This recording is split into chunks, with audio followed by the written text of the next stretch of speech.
Coba perkenalkan nama saya Starmati Manurung dari Prodi Informatika dengan NIM 11S24046. Pada video kali ini saya akan menjelaskan tentang aplikasi to-do list versi keempat untuk praktikum kita yang ketujuh. Nah, adapun struktur ataupun package proyek ini, yang pertama ada entity, itu berisi kelas utama to do. Kemudian ada exception, itu berisi kelas invalid input exception. Kemudian ada repository, itu berisi interface dan implementasi data. Di situ nanti ada to-do repository dan juga to-do repository-nya. Selanjutnya ada service, itu berisi logika bisnis yang berisi nanti to-do service dan juga to-do service. Kemudian ada util itu berisi kelas bantu. Nanti isinya itu ada di input util.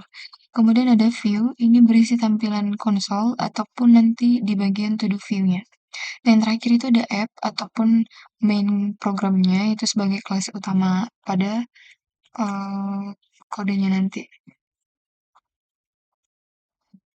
Selanjutnya, di sini saya akan menjelaskan satu persatu secara singkat. Di sini pertama kita membahas kelas to do ataupun entity.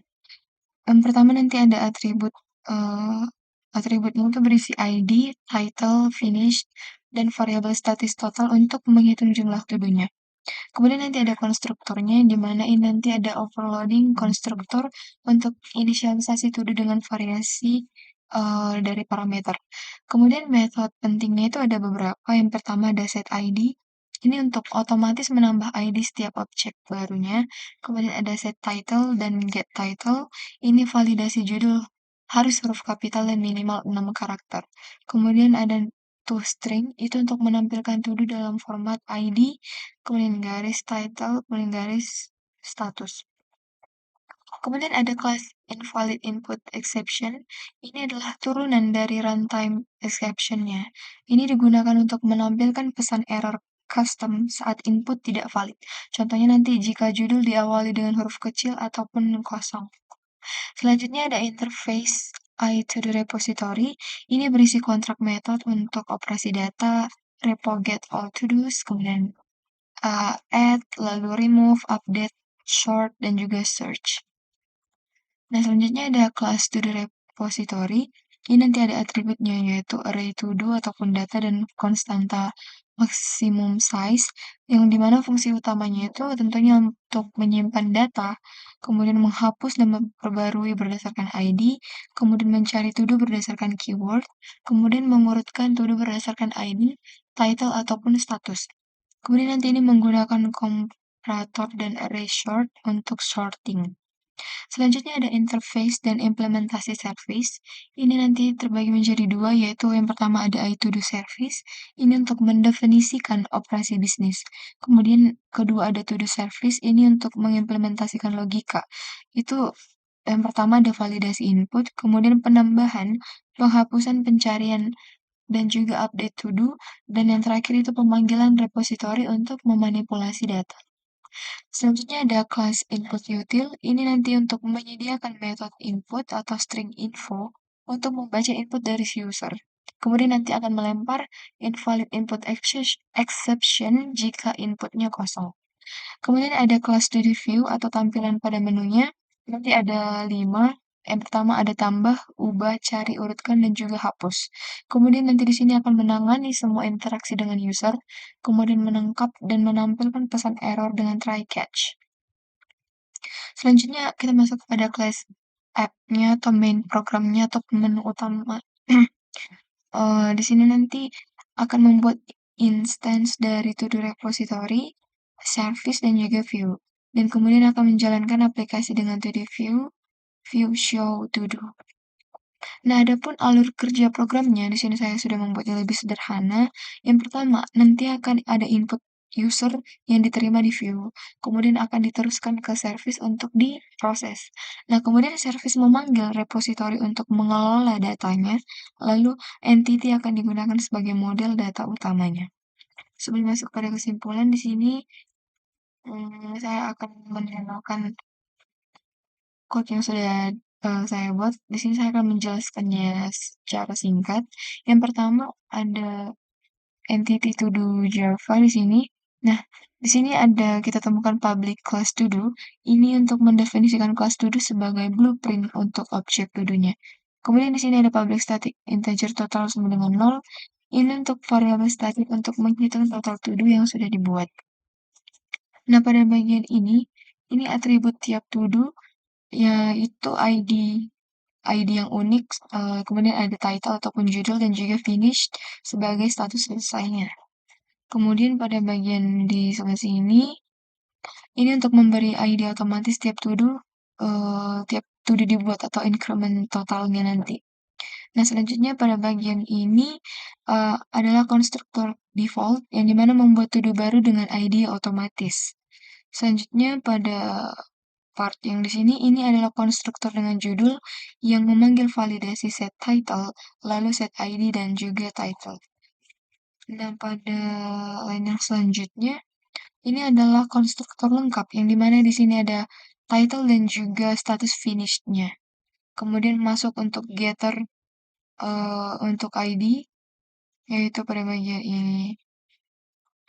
Nah, selanjutnya kita masuk kepada getter title dengan validasi yang dimana dia harus huruf awalnya itu harus kapital, kemudian minimal 6 karakter, dan juga bukan angka dan atau spasi. Nah, pada bagian ini adalah setter title dengan validasi sama seperti get title. Nah, selanjutnya pada bagian di sini, ini untuk setter status selesai, karena sudah ada finish. Selanjutnya, pada bagian ini untuk menampilkan to do dalam format string, ID, terus garis, terus title, dan status. Kemudian pada exception ataupun invalid input exception .java ini untuk membuat exception khusus untuk input yang salah yang diwariskan dari runtime exception-nya. Selanjutnya kita masuk ke package repository. Yang pertama di sini ada i2do repository.java. Ini untuk mendefinisikan kontrak repository untuk CRUD, kemudian short, dan search-nya. Kemudian untuk to-do repository.java-nya, ini untuk yang pertama di sini ada bagian ini array tetap untuk menyimpan maksimal 100 to-do. Kemudian ini ada gather array data to do itu pada bagian ini. Kemudian pada bagian ini untuk um, mengecek apakah ada to do yang sudah selesai atau belum. Kemudian pada public integer get size ini untuk menghitung jumlah to do saat ini yang ada di array-nya. Kemudian nah, pada bagian ini akan mengembalikan list semua to do yang tidak null. Lanjut, pada bagian ini untuk untuk menambah to do baru ke array jika ada slot kosong. Sebaliknya, jika di bagian ini adalah untuk menghapus to do berdasarkan ID dan menggeser sisa dari array-nya. Nah, selanjutnya ini untuk update judul dan status to do berdasarkan ID. Sedangkan untuk ini adalah untuk mengurutkan to do berdasarkan ID, title, atau finish, itu ascending ataupun descending. Nah, untuk bagian yang ini untuk mencari to do berdasarkan keyword ataupun case insensitive.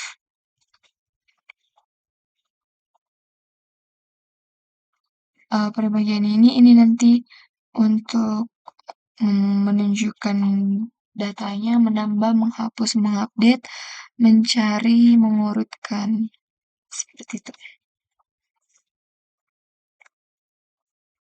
Nah, nanti di sini untuk menampilkan menunya, di mana yang pertama ada tambah, 2 ubah, 3 cari, 4 urutkan, 5 hapus, dan X untuk menandakan dia sudah selesai memberikan inputannya.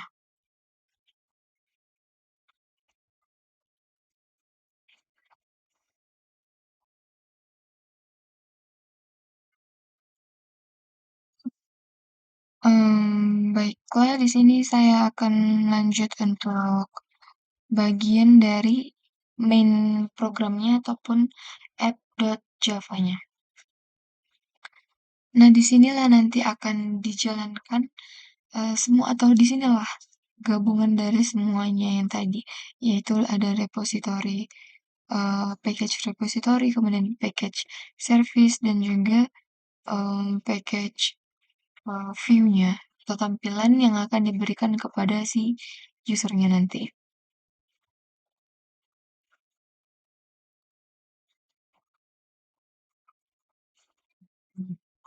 Nanti di sini juga akan membuat objek sesuai arsitektur MVC, yang dimana nanti ada repository, service, dan juga view. Baiklah, di sini langsung saja kita mencoba menjalankan kode programnya.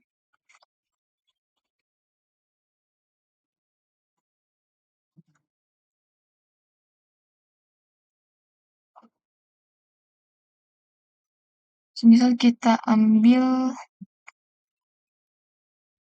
untuk inputannya itu dari dakem.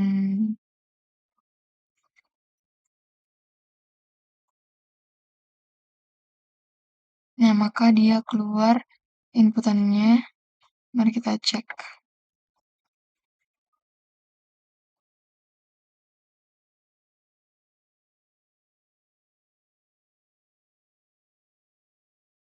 Nah, ini inputannya. Pertama dia pilih kedua, berarti dia milih ubah, lalu keluar. Kemudian coba kita lihat di sini.